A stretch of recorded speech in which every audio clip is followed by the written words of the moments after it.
Hello, dear student. How are you today? Open your book, page 74. Reading an article about Hurricane Katrina. Сәлем, құрметті 7-ші сынып оқушысы. Катрина дауылы жайлы мәтінді аударып қойдым.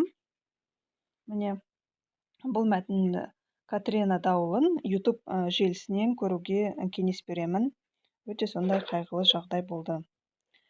Let's do exercise number 1. Жалғасы, мәтіннің жалғасы. Number 1 exercise. Work with the partner, look at the photos and answer the question.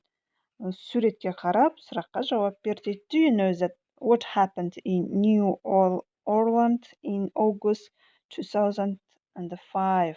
2005 жылы тамыз айында жаңа Орландода не болды? Әрине, Катрина дауылы болды. Сұраққа жауап беріп қойдым мен міне. Yes, I do. There was a great hurricane Katrina. Екінші тапсырмада. What do you think the man is doing? Адамдар не істеді деп ойлайсың? The man ran away. Some people were at home. Адамдардың көбі қашты жан-жаққа. Кім қайда бара алады? Ал кейбіреулері үйлерінде қалды. Exercise 2. Екінші тапсырмада read the article. Бұнда екінші тапсырманы орындаған жоқпын, себебі мәтінді оқы да өзінің сұрақтарына жауап ал деп тұр, осы салыстыр деп тұр.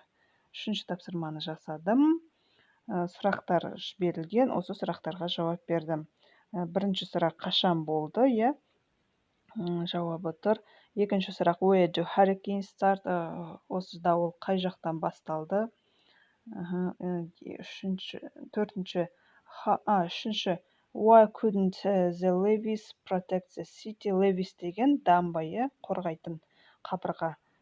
Ол неге қорғай алмады дейді. Қаланы қоршап тұрған қабырға неге қорғай алмады? Төртінші how fast did the wind travel? Қалай саяхаттады дейді. Жәнегі жел жайлы айтып тұр, қай жаққа барды?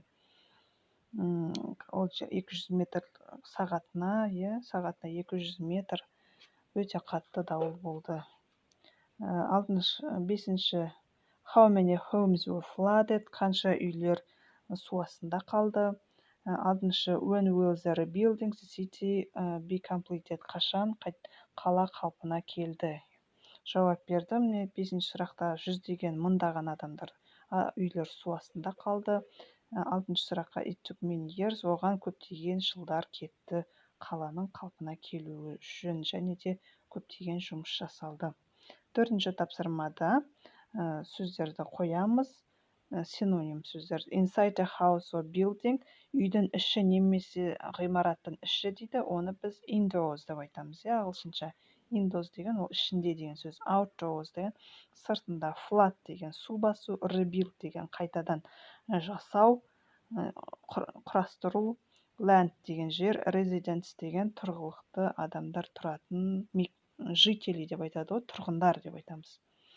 Осыны жаза қойдым. Бесінші тапсырмада how can people and the places be protected from natural disasters like hurricanes? Адамдар қалай өздерінің жерлерін, осындай табиғи апаттардан қорғай алады дейді. Осындай дауыл болса, өзінің идеянды жаз дейді. Мен жаз қойдым. Houses should build on the hills. Жоғары жоталарда орналасу керек үйлер. Meteo stations should tell to people before natural disasters. Осындай дауыл болатын кезде метеостанция ескерту керек адамдарға. Үшінші every street has got channels for water. Әр көшеде суға байланысты арықтар, каналдар болу керек. Төртінші houses shouldn't be near the rivers, lakes, oceans. Үйлер өзеннің және көлдің немесе океандардың жанында орналаспау керек деп өзімнің 4 идеямды жаздым. Сен өзіне қайсысы қажет, соны таңдап алып жазуына болады. Немесе өзінің басқа да идеянды қоссаң да болады әрине. Осымен сабақ аяқталды. Каналыма тіркеліп, лайк басып, комментарий жазып кетіңдер. Міндетті түрде жауап беремін. Қош сау болыңдар.